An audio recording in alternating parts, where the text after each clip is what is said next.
भोला ने चलियो हमारो अपन नगरी।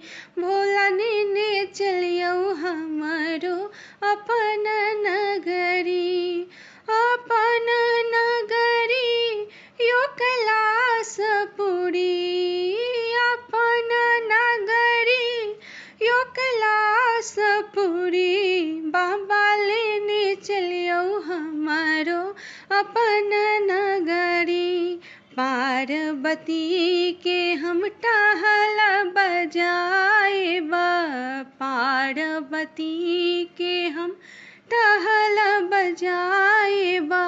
नित उठी नीरा भरब गगरी। हो भोला नित उठी नीरा भरब गगरी। भोला ने चलियो हमारो अपन नगरी। भोला ने चलियो हमारो अपन नगरी। बेलक पतिया और फूल चढ़ाएब। बेलक पतिया और फूल चढ़ाएब। नित उठी भांग पीसब रगरी। हो भोला नित उठी भांग पीसब रगरी। भोला ने चलियो हमारो अपन नगरी। भोला ने चलियो हमारो अपन नगरी। भनहि विद्यापति सुनो हे मनाइनी। भनहि विद्यापति सुनो हे मनाइनी।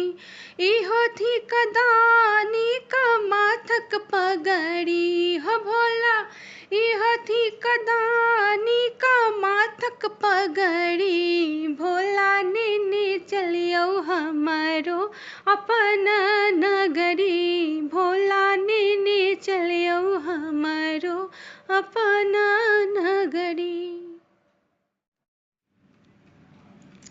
भोला ने चलियो हमारो अपन नगरी।